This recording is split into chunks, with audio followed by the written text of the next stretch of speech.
نحمده ونصلي على رسوله الكريم أما بعد أعوذ بالله من الشيطان الرجيم بسم الله الرحمن الرحيم لقد جاءكم رسول من أنفسكم عزيز عليه ما عنتم حريص عليكم بالمؤمنين رؤوف رحيم صدق الله العظيم அளவற்ற அருளாளனும் நிகரற்ற அன்புடையோனுமாகிய எல்லாம் வல்ல அல்லாஹுவின் பெயரால் துவங்குகிறேன். அருமைநாயகம் முஹம்மதுர் ரசூலுல்லாஹ் ஸல்லல்லாஹு அலைஹி வஸல்லம் அவர்களின் மீதும் நற்பாக்கியங்கள் நிறைந்த அவர்களுடைய உம்மத்தின் மீதும் குறிப்பாக இக்காணொளியிலே இணைந்திருக்கிற நம் அனைவர் மீதும் எல்லாம் வல்ல அல்லாஹுவின் நல்லருள் என்றென்றும் நிறைவாக உண்டாவதாக. ஆமீன். அன்பானவர்களே, மாணவி வாழ்வில் மறக்கவியலா நாட்கள் என்கிற இந்த தொடரில் நேற்றைக்கு இதற்கான முன்னுரையை முடித்திருக்கிறோம்.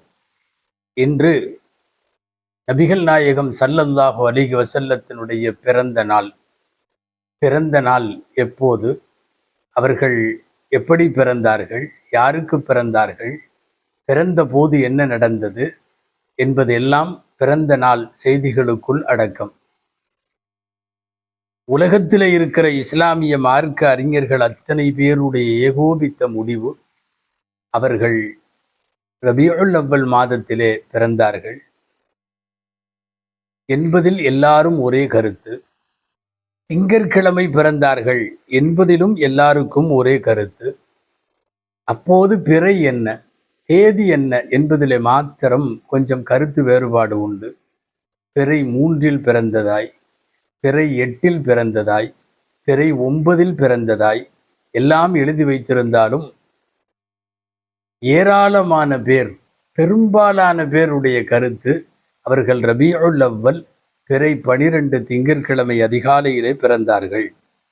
மிக பிரபலமான வரலாற்றாசிரியரும் திருக்குரான் விரிவுரையாளருமான அல்லமா இப்னு கதீர் ரஹிமஹுல்லா இந்த விஷயத்தில் கிட்டத்தட்ட ரபியுல் அவ்வல் 12 என்பதுதான் இந்த உம்மத்தின் பெரும்பாலான மார்க்கறிஞர்களின் கருத்து என்று பதிவு செய்கிறார்கள். நாம் நேற்றைக்கு கூட குறிப்பிட்ட வரலாற்றாசிரியர், முதல் வரலாற்றாசிரியர் சீரத்தை இப்னு இஸ்ஹாக் அவர்கள் தங்களுடைய நூலில் ரபியுல் அவ்வல் 12 என்பதைத்தான் பதிவு செய்திருக்கிறார்கள். இதில் லேசாக கொஞ்சம் கருத்து வேறுபாட்டில் கொஞ்சம் பாரதூரமாக பேசியவர்களும் உண்டு. பல்வேறு கருத்துகளில் மார்க்க அறிஞர்களுக்கு கொஞ்சம் எதிர்பட்டு நிற்கிற இப்னு ஹஸ்ம் லாஹிரி போன்றவர்கள் ரமலானிலே பிறந்தார்கள் என்று பாரதூரமான ஒரு கருத்தை எழுதியிருந்தாலும் ரபியுல் அவ்வல் 12 என்பது கிட்டத்தட்ட 98% மார்க்க அறிஞர்களுடைய முடிவு. அன்பிற்குரியவர்களே, திங்கட்கிழமை பிறந்தார்கள் பெருமானார் ஸல்லல்லாஹு அலைஹி வஸல்லம். அவர்களின் பிறந்த நாள் திங்கட்கிழமை. மதீனத்து மண்ணிலே அவர்கள் கால் வைத்தது திங்கட்கிழமை. அல்லாஹுவின் அழைப்பை ஏற்றுக்கொண்டு அவர்கள் இந்த உலகத்திலே இருந்து பயணம் பட்டதும் அவர்களுடைய வஃபாத்தின் நாளும் திங்கட்கிழமை. அதிகமாக நோன்பு வைத்தார்கள் பெருமானார் ஸல்லல்லாஹு அலைஹி வஸல்லம் திங்கட்கிழமை. இது சஹீஹ் முஸ்லிமினுடைய அறிவிப்பு. நாயகமே, நீங்கள் எதனால் திங்கட்கிழமை அதிகம் நோன்பு வைக்கிறீர்கள்? ஸல்லல்லாஹு அலைஹி வஸல்லமுடைய பதில், லிஅன்னஹு யௌமுன் உலித்து ஃபீஹி, ஏனென்றால் நான் அந்த நாளில் தான் பிறந்தேன் என்று பெருமானார் ஸல்லல்லாஹு அலைஹி வஸல்லம் சொல்லுகிற அறிவிப்பு சஹீஹ் முஸ்லிமிலே பதிவாக இருக்கிறது. பெருமானார் ஸல்லல்லாஹு அலைஹி வஸல்லம் பிறப்பதற்கு கொஞ்ச நாளைக்கு முன்புதான், உங்களுக்கெல்லாம் தெரியும், யானை படையுடன் காபத்துல்லாவை இடிக்க வந்த அப்ரஹா யானை படையோடு வந்த நிகழ்ச்சி.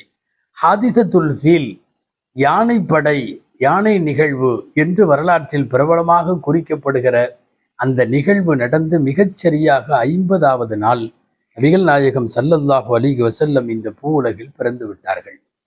பாலைவனத்தில் ஒரு ரோஜா மலர்ந்தது என்று நாம் கேள்விப்படுகிறோம். முகில் கிழித்து ஒரு முழுமதி வந்தது என்று கேள்விப்படுகிறோம். இந்த உலகத்தின் அஞ்ஞான கால இருட்டையெல்லாம் அழிப்பதற்கு வந்த பெருமானார் பிறந்த நாள் அன்று மக்கத்து நகரம் முழுக்கவே பிரகாசித்ததாய் பதிவு செய்திருக்கிறார்கள் வரலாற்று ஆசிரியர்கள் எல்லாம். ஏன் மதீனாவிலே வரைக்கும், மதீனாவிலே வாழ்ந்த யகூதிகளுக்கெல்லாம் தெரியும், இந்த பகுதியில் மக்காவிலோ மதீனாவிலோ அல்லது அந்த பகுதியில் அந்த தீபகற்பத்தில் நிச்சயமாய் பெருமானார் ஸல்லல்லாஹு அலைஹி வஸல்லம் பிறப்பார்கள் என்று மதீனத்து யூதர்களெல்லாம் முன்னாலே நம்பியிருந்தார்கள். சயூலது நபியு ஆஹிரி ஜமான், கடைசி காலத்தின் நபி தோன்றுவார், அவர் இங்கே வருவார் என்று தவமிருந்து அந்த நபியின் வருகைக்காக வேண்டி காத்துத்தான் யூதர்கள் மதீனாவிலே குடியிருந்தார்கள் என்றெல்லாம் நாம் பார்க்கிறோம். நபிகள் நாயகம் ஸல்லல்லாஹு அலைஹி வஸல்லம் என்கிற திருக்குழந்தை பிறந்துவிட்ட அதிசய செய்தியை அவர்களுடைய தந்தையின் தந்தை பாட்டனார் அப்துல் முத்தலிப் அவர்களிடத்திலே போய் சொல்லப்படுகிறது. அப்துல் முத்தலிப் அவர்களின் உள்ளத்திலே அல்லாஹ் இல்ஹாம் என்று சொல்லுகிற உதிப்பை தருகிறான். அந்த உதிப்பு அந்த குழந்தைக்கு முஹம்மது என்று பெயர் வைக்க வேண்டும். முஹம்மது என்பதும் அஹமது என்பதும் எல்லாமே ஒரே பொருள் கொண்டவை.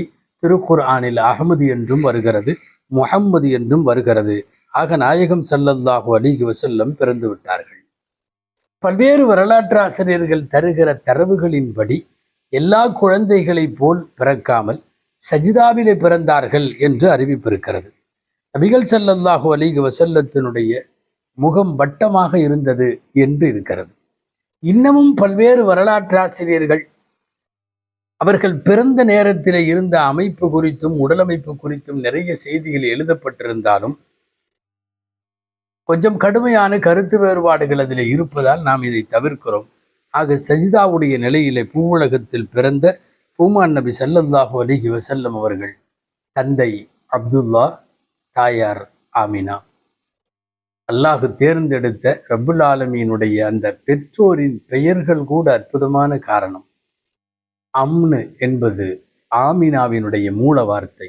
அம்னு என்றால் பாதுகாப்பு, அமைதி, அச்சமற்ற வாழ்க்கை என்றெல்லாம் அர்த்தம்.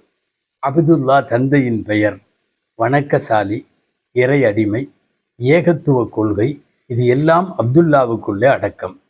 நபிகள் ஸல்லல்லாஹு அலைஹி வஸல்லம் நாளைக்கு என்னவாக ஆகப் போகிறார்கள் என்பதை அவர்களின் பெற்றோரின் பெயரிலிருந்தே நம்மால் தெரிந்து கொள்ள முடியும்.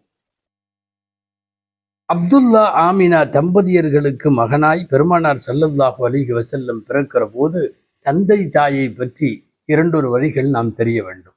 அன்பானவர்களே, அப்துல்லா அவர்களின் தந்தை அப்துல் முத்தலிபுக்கு 10 ஆண்மக்கள். 10 பேரிலும் அமைதியானவர்கள் அப்துல்லா, 10 பேரிலும் அழகானவர்கள் அப்துல்லா. 10 பேருடைய பெயர்களிலும் நௌஃபல் என்று, ஹம்சா என்று, அப்துஷம்ஸ் என்று, அபூலகப் என்று எத்தனையோ பெயர்கள். அப்துல்லா போல் அழகிய பெயரும் இல்லை, தோற்றமும் இல்லை. அஹ்லாக் என்கிற நல்ல குணத்திலேயும் உயர்ந்தவர்கள் இவரை விட யாரும் இல்லை. அவர்களை அல்லாஹ் தந்தையாக தேர்ந்தெடுத்தான். நாம் கவனிக்க வேண்டிய இன்னொரு செய்தி, அப்துல்லா அநேகமாய் வரலாற்றை பார்க்கிற போது ஆமினா வயிற்றில் இந்த முஹம்மது என்கிற திருக்குழந்தையை வைப்பதற்காக மட்டுமே வந்தாரோ என்று நினைக்க தோன்றுகிறது. காரணம், வேறு எந்த குறிப்புகளிலும் அவர்கள் இல்லை. நபிகளார் ஸல்லல்லாஹு அலைஹி வஸல்லம் அவர்களுக்கு தந்தை. சரியாக ஆமினா அம்மையாருடைய வயிற்றில் முஹம்மது ஸல்லல்லாஹு அலைஹி வஸல்லம் கருச்சூழ்ந்ததற்கு பிறகு நடந்தது. 25 வயதிலே அவர்கள் வஃபாத்தாகி விடுகிறார்கள். தந்தை அப்துல் முத்தலிப் அவர்கள் நல்ல பேரித்தம்பழம் வாங்கி வருமாறு மதீனாவுக்கு அனுப்ப, மதீனாவுக்கு போய் பேரிச்சம்பழம் வாங்கி கொண்டவர்கள் திரும்புகிற நேரத்தில் நபிகள் நாயகம் ஸல்லல்லாஹு அலைஹி வஸல்லத்தினுடைய தகப்பனார் மதீனாவுக்கு வெளியே, மிகச்சரியாக வரலாற்றில் சொல்ல வேண்டுமானால் தியாரே நாபிகா என்று சொல்லுவார்கள் அந்த இடத்தில் வஃபாத்தாகி அங்கேயே அடக்கப்பட்டார்கள். தியாரே நாபிகா இன்றைய பாணியிலே சொல்லுவதென்றால் இன்னைக்கு உள்ள மஹல்லா சனியத்துல் வெதா என்றதற்கு பெயர். சனியத்துல் வெதா ஷமாலி. இன்னைக்கு உள்ள சவுதியில அந்த இடத்துல சுல்தானா ரோடுன்னு ஒரு ரோடு இருக்கு. அப்துல்லாவுடைய கபரு அந்த பகுதியில் தான் எங்கோ இருக்கிறது. அங்கே போய் தந்தை வஃபாத்தாகுவதன் மூலம் இந்த உலகத்திற்கு ஒரு செய்தி சொல்ல வருகிறார். நாளை தன் மகனும் இந்த நகரத்தை நோக்கி, மதீனாவை நோக்கி வருவார் என்கிற முன்னறிவிப்பு அங்கே துளங்குவதாக தெரிவிப்பார்கள் வரலாற்றாசிரியர்கள். அப்துல்லா மதீனத்து மண்ணிலே வஃபாத்தாகி அங்கேயே அடக்கப்பட்டு விட்டார். வேறு எந்த குறிப்புகளும் இல்லை. அப்துல்லா இதற்காக வேண்டியே வந்தவர் போல நபிகள் நாயகம் ஸல்லல்லாஹு அலைஹி வஸல்லத்தை தந்துவிட்டு விடை பெற்று விட்டார். அரபு மக்களில் அநேகம் பேருக்கு அப்துல்லாவை தெரியாது. சொல்ல போனால் பாட்டனார் அப்துல் முத்தலிப் பிரபலமான அளவுக்கு தந்தை அப்துல்லா பிரபலமாகவில்லை. அதிக பிரபலம் யார்? அப்துல் முத்தலிப். ஊர் தலைவராய், நாட்டாமையாய், பஞ்சாயத்து தலைவராய், காபா கட்டுகிற போது, யானை படை வந்த போது, எல்லா நேரங்களிலும் முன்னணியில் நின்ற கம்பீர தோற்றத்திற்கு சொந்தக்காரர் அப்துல் முத்தலிப் அவர்கள். அப்துல்லாவை அதிகம் தெரியாதவர்கள் கூட அப்துல் முத்தலிபை தான் தெரிந்து வைத்திருந்தார்கள் என்பதால் நபிகள் ஸல்லல்லாஹு அலைஹி வஸல்லம் சில போர்க்களங்களில் அவர்கள் வாயில வந்த வார்த்தையில் அனபுனு அப்துல் முத்தலிப் என்று பாடுவார்கள். அனபுனு அப்துல்லான்னு சொல்லல. ஏனென்றால் ஊர் உலகத்திற்கு அப்துல்லாவை விட அப்துல் முத்தலிப் அவர்களை தெரியும். அன்பானவர்களே, இதுவெல்லாம் அவர்களுடைய தந்தை. தாய் ஆமினா பின்த் வஹப்.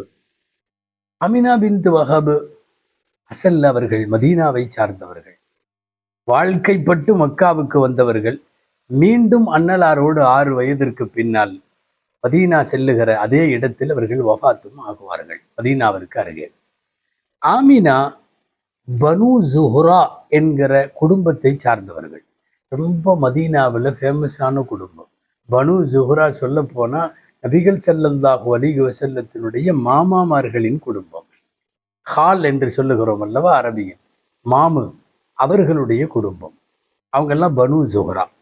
சஹாபாக்கள்ல பிரபலமான சஅத் பின் அபீ வக்காஸ் ரலியல்லாஹு அன்ஹு பனு ஜுஹ்ராவை சேர்ந்தவர்கள், அந்த குடும்பம்.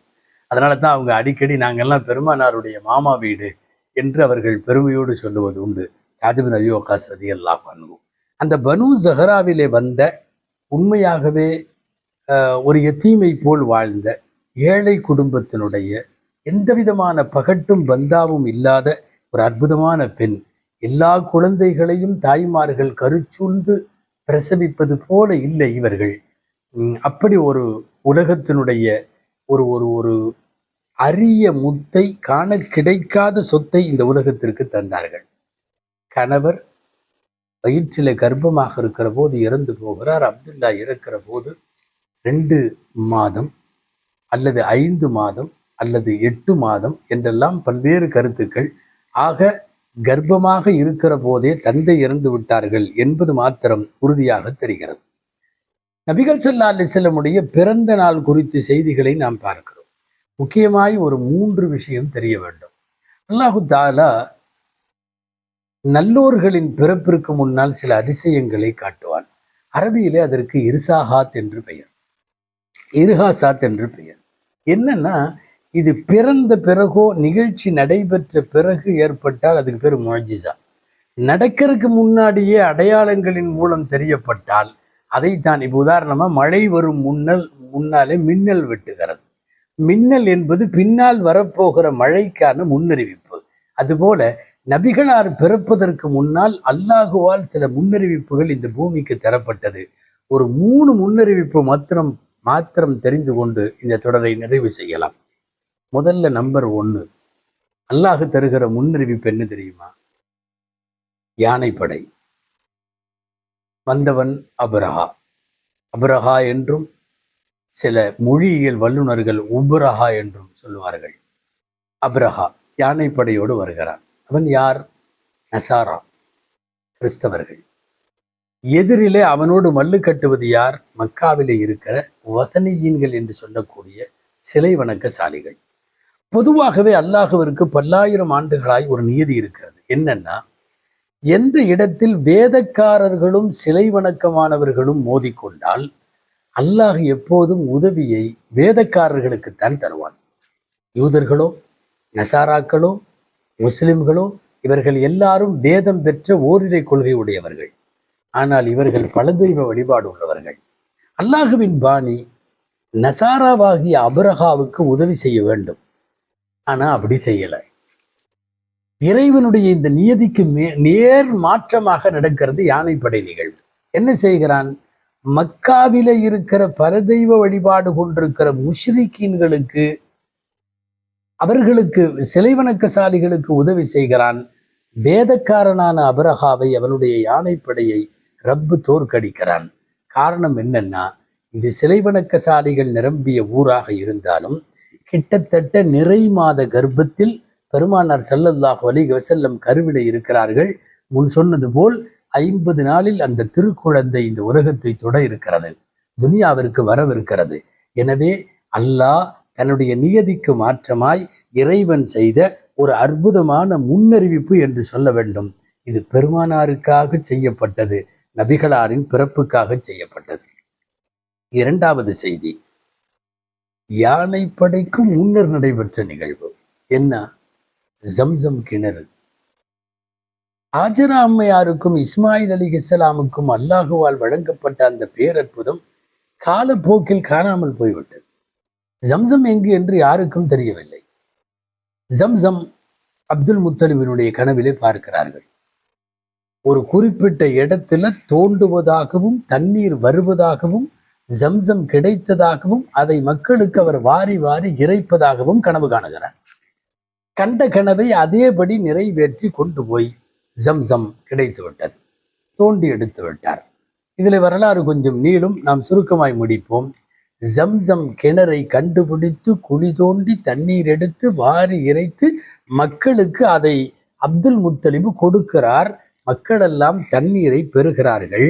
நீண்ட நாட்கள் காணாமல் போன ஜம்சமை மீண்டும் மக்காவின் மக்களுக்கு அல்லாஹ் அன்பளிப்பாக வழங்கியது நபிகள் நாயகம் ஸல்லல்லாஹு அலைஹி வஸல்லம் அவர்களுடைய முன்னறிவிப்பு. தண்ணி கொப்புளிச்சு வர்றதும் அது மக்களுக்கு வழங்குவதும், உலகத்தில் ஹிதாயத்தை சப்ளை செய்ய போகிற ஒரு குழந்தை இங்கே பிறக்கப் போகிறது என்பதற்கான அறிவிப்பு, முன்னறிவிப்பு. இது இரண்டாவது. மூன்றாவது, நபிகள் நாயகம் ஸல்லல்லாஹு அலைஹி வஸல்லம் ஒரு ஹதீஸில் இப்படி சொல்லுவார்கள், நிறைய முறை கேள்விப்பட்டிருப்பீர்கள். ஆனா தஅவத்து அபி இப்ராஹிம், நான் எனது தந்தை இப்ராஹிம் அலைஹிஸ்ஸலாமின் துஆ, வ பஷாரத்து அஹி ஈசா, எனது சகோதரர் ஈசாவின் முன்னறிவிப்பு, வ ருயா உம்மி, என் தாயின் கனவு. ஹதீஸில் 3 வரி இருக்கு. இப்ராஹிம் அலைஹிஸ்ஸலாமின் துஆ தான் நான், ஈசாவின் முன்னறிவிப்பு தான் நான், என் தாயின் கனவு தான் நான். என்ன தாயினுடைய கனவு? நபிகள் ஸல்லல்லாஹு அலைஹி வஸல்லம் வயிற்றில இருக்கிற போது அந்த புண்ணியவதியான மங்கை நல்லால் ஆமினா அம்மையார் கனவு காணுகிறார்கள். கனவல்ல, அவர்களுக்கு உதிக்கிறது. அவர்களிடமிருந்து புறப்பட்டு செல்லுகிற ஒரு ஒளி ஷாம் தேசத்தினுடைய கோட்டைகளுக்குள் வெளிச்சம் பாய்ச்சுகிறது. ஷாம் போனதில்லை அவர்கள், கோட்டை கண்டதில்லை அவர்கள், ஆனால் பார்க்கிறார்கள். தன்னிடமிருந்து புறப்பட்டு செல்லுகிற ஒரு ஒளி ஷாம் தேசத்தினுடைய கோட்டைகளை மிளிரச் செய்கிறதை பார்த்து விட்டதற்கு பின்னால் இந்த கனவை சொல்லியும் இருந்தார்கள். இஸ்லாமிய வரலாறும் கூட அப்படித்தான். முஸ்லிம்களால் முதல் வெற்றி கொள்ளப்பட்ட பகுதி அந்த பகுதிதான். அப்போ நபிகள் ஸல்லல்லாஹு அலைஹி வஸல்லம் பிறப்பதற்கு முன்னாலே முன்னறிவிப்பு. இந்த அடிப்படையில் தான் ஒளியாக புறப்பட்டு ஒரு காட்சி காணப்பட்டதால் தான் அல்லாஹு கூட குர்ஆனில் நூர் என்று சொல்லி பெருமானார் ஸல்லல்லாஹு அலைஹி வஸல்லத்தை ஒளி என்று வர்ணிப்பான். அன்பானவர்களே, இன்னமும் நிறைய முன்னறிவிப்புகள் சொல்லப்பட்டாலும் அவைகளை பதிவு செய்வதிலேயும் ஏற்றுக்கொள்வதிலேயும் பல்வேறு கருத்து மாறுபாடுகள் இருக்கிறது. நாம் விரிவாக பேசுகிற இடம் அல்ல இது. சுருக்கமான வரலாறு. ஆக பெருமானார் ஸல்லல்லாஹு அலைஹி வஸல்லம் பிறந்த நாள், அது ஆக புனித நாள். கடைசியாய் ஒரு செய்தி நீங்கள் கேள்விப்பட்டிருப்பீர்கள். அல்லாமா குர்துபி ரஹிமஹுல்லா தங்களுடைய உலக புகழ் பெற்ற திருமறை விரிவுரையில் சொல்லுவார்கள், ஷைத்தான் கதறி கதறி அழுத நாட்களில் ஒரு நாள் நபிகள் ஸல்லல்லாஹு அலைஹி வஸல்லம் பிறந்த நாள். ஃபாத்திஹா சூரா இறங்கிய நாளும், ஹஜ்ஜினுடைய அரஃபாவின் நாளும், பெருமானார் ஸல்லல்லாஹு அலைஹி வஸல்லம் பிறந்த நாளும். இந்த நாளெல்லாம் அவனால் பொறுக்க முடியாமல் அவன் பொங்கி கதறி அழுத நாட்கள் மட்டுமல்ல, தலையிலே மண்ணை வாரி போட்டி கொண்ட நாட்கள்.